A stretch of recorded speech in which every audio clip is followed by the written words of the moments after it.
Je reviens sur le sujet le plus important que nous avons cette semaine. C'est le communiqué de la CEDEAO. Évidemment, nous disons, nous, que ce communiqué est à l'avantage de la Guinée. Je voudrais dire qu'il n'y a pas de gagnant, il n'y a pas de perdant. Mais ce communiqué a pour objectif de sortir la Guinée de cette situation. Ce communiqué a pour objectif que la Guinée, dans 2 ans, rentre dans ce qu'on appelle la normalité. Il faut faire une lecture claire de ce communiqué. Il faut s'en féliciter.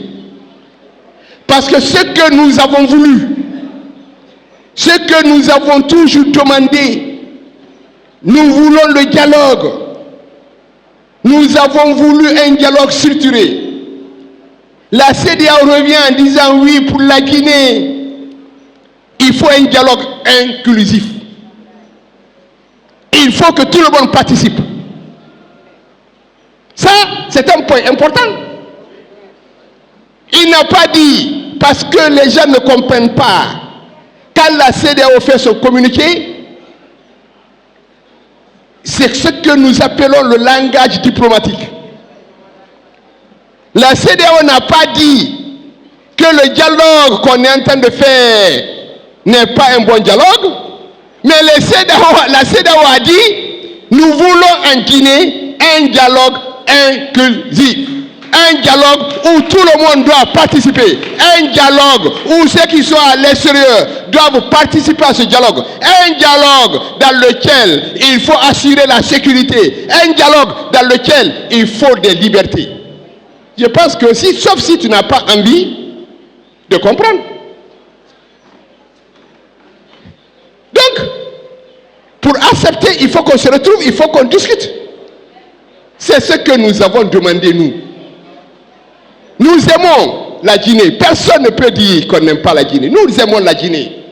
Nous voulons que la Guinée sorte de cette situation dans la paix. Nous voulons le dialogue. Nous voulons un dialogue structuré. Donc, il est de la responsabilité de nos gouvernants de créer les conditions pour un dialogue inclusif. Un dialogue où tout le monde doit participer. Qu'on aime ou qu'on n'aime pas les partis politiques, il y en a 3 majeurs. L'ANAD, donc l'UFDG et ses alliés. Le RPG et ses alliés. Le FNDC politique. Si vous les mettez ensemble, je vous dis, c'est 95% des Guinéens. Si vous faites un dialogue en mettant ces gens-là dehors, c'est comme si vous prenez un dialogue, vous dites les 95% des Guinéens, vous n'êtes pas concernés. Donc, pour nous, la CEDEAO nous a dit qu'il faut un dialogue inclusif. Nous attendons qu'on nous appelle pour qu'on se retrouve autour de la table, tout le monde, sans exclusion. Et je vous ai dit ici, il n'y a pas de remplaçant pour l'UFDG.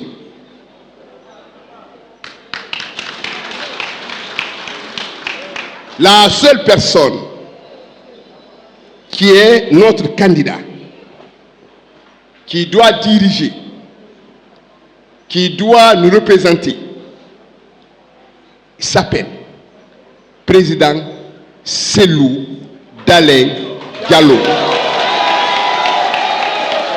En langage simple, UFDG c'est Cellou. Cellou c'est UFDG. Et les deux sont indissociables. Tu ne peux pas parler de l'UFDG sans Cellou, tu ne peux pas parler de Cellou sans UFDG. Pour moi, en tout cas en ce qui nous concerne, c'est Cellou. Maintenant, quand la CEDEAO dit, je donne 24 mois, et plutôt, 24 mois. La CEDEAO donne 24 mois. Ça veut dire quoi? Ça veut dire à la fin de ces 24 mois, on aura déjà élu le président de la République. C'est ce que ça veut dire. En 24 mois, on a déjà fini. C'est l'installation du président de la République. Quand la CEDEAO dit commencer ce dialogue sans délai, immédiatement, ça veut dire quoi? À partir de maintenant, toutes les minutes comptent. Mais nous, en tout cas, nous sommes disposés. Si on nous appelle demain pour un dialogue inclusif, en réglant ce que nous avons demandé, en nous rassurant, en donnant la possibilité au président Selou d'être là, assurer sa sécurité, créer les conditions pour qu'il rentre dans ce pays. Si on nous appelle à 8 h du matin, nous serons là-bas à 6 h 30.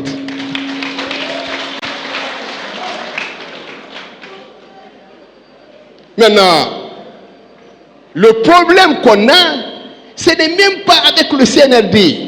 Les gens ne comprennent pas. Ce n'est pas avec le CNRD. Le problème qu'on a, c'est les partis politiques.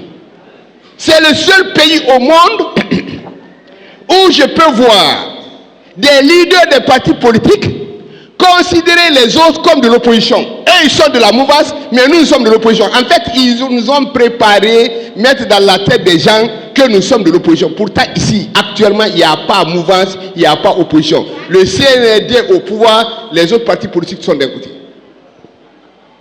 Sinon, un leader de parti politique qui crée son parti, il doit avoir pour ambition d'être président de la Guinée. Mais au lieu de ça, matin, midi, soir, monter, descendre, Selou, UFDG, Selou, IFDG. Quand nous disons rouge et vert, quand on dit travail, justice, solidarité, ils disent non, puisque ça vient de l'UFDG, ce n'est pas travail, justice, solidarité. On doit mettre égalité, respect. En tout cas, tout ce que nous avons dit. On écrit dans le communiqué, il faut assurer la sécurité des participants. Il y a un leader de parti politique intelligent. Et il dit non, attendez, quand la CEDEAO dit ça, ce n'est pas pour ceux qui sont à l'extérieur, c'est pour nous les participants, c'est pour nous. Ça veut dire que si tu ne participes pas, c'est que tu n'es pas concerné. Mais acceptez qu'on est aux élections. Et quand ils parlent, ils disent non, ce qui était hier, l'UFDG là, les partis là, ils se plaignent pourquoi hier là, ils étaient forts, mais aujourd'hui les données ont changé. Mais on voit le monsieur, il a plus de costume que de militant. Après, quand on lui demande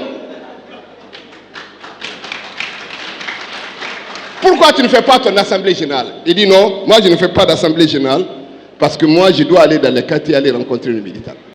La CEDEAO va plus loin en disant dans ce communiqué,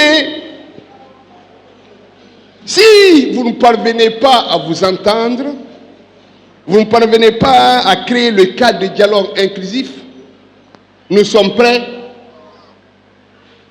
à vous recevoir, à vous accompagner. Dès que la CEDEAO a dit ça, ce n'est même pas le CNRD. Certains partis politiques sont sortis pour dire ça ne se fera pas. C'est quoi ça? Nous sommes des Guinéens, nous sommes nationalistes, nous sommes des panafricains. C'est ici. Pourquoi on va aller là-bas? Hey, calmez-vous. Notre souhait, nous, à l'UFDG, est que le problème se règle à Conakry. C'est notre souhait. Nous, on ne souhaite même pas qu'on règle le problème à l'extérieur. Nous voulons que ce soit réglé ici, devant tout le monde. Mais la CEDEAO dit, si vous n'entendez pas aller à l'extérieur, les gens disent que non, on dirait que c'est la première fois. En 2009, la classe politique guinéenne et la société civile guinéenne étaient à Ouaga autour de Blaise Compaoré pour parler de la fin de la transition. C'est là où le général Sékou Konaté, ceux qui sont en train de crier là, ils étaient les premiers là-bas. Ceux qui sont dans le cadre du dialogue là, hey, tous ces leaders que vous voyez là-bas en train de crier, ils étaient là-bas devant le bureau de Blaise Compaoré pour parler du cadre interguinéen. J'ai l'impression qu'ils oublient qu'on a fait ça là-bas. Le général Toumani Sangari, c'est pas quand même un Guinéen, c'est un Malien. Au deuxième tour de l'élection présidentielle, c'est un Malien qui a dirigé l'élection de la Guinée ici. Pourquoi? Parce qu'on a dit que c'était la solution. Et il y a un problème dans ça. Est-ce que ça veut dire qu'on n'est pas indépendant? Ça veut dire qu'on n'aime pas la Guinée? Ça veut dire que la Guinée n'est pas bien? Ça veut dire qu'on a dit. Et puis ils n'ont pas dit avec un ton impératif. Ils ont dit si vous ne parvenez pas à créer les conditions pour un cadre de dialogue inclusif où tout le monde doit participer, où les participants doivent être en sécurité, où il faut respecter les libertés. Si vous n'êtes pas capable de faire ça, tous les pays de la CEDEAO, ces pays-là sont prêts à vous accueillir. Mais si c'est le prix de la paix, si on ne se fait pas confiance, on ne peut pas nous entendre. Si on se déplace là-bas et qu'on règle le problème, quel est le problème? Ce n'est pas la peine de crier. Ne criez pas, ne montez pas, ne descendez pas, on se connaît. Vous étiez à Ouaga. On vous a vu à Ouaga, les images existent. Ou bien vous voulez qu'on publie la liste des gens qui étaient à Ouaga. Soyez rassurés que ce communiqué de la CEDEAO, si ce n'est pas en notre faveur, ce n'est pas en notre défaveur. Ce communiqué de la CEDEAO est en faveur de la Guinée, est en faveur de l'ensemble des Guinéens, et ça permet, si c'est respecté, de sortir de cette situation. Et on a dit que c'est immédiatement, comme je l'ai dit, toutes les minutes comptent. En tout cas, nous sommes disposés, ce qui concerne l'ANAD et le trio, ANAD, FNDC politique et puis Jacques-Anciel, à répondre à tout appel, dès qu'on nous appelle autour de la table, pour un dialogue inclusif. Quand je parle de dialogue, je ne parle pas de conférence nationale. Quand je parle de dialogue, je ne parle pas d'assemblée générale. Quand je parle de dialogue, c'est en respectant l'article 77 de la charte qui dit que le corridor va être fixé de commun accord avec entre le CNRD et les forces vives.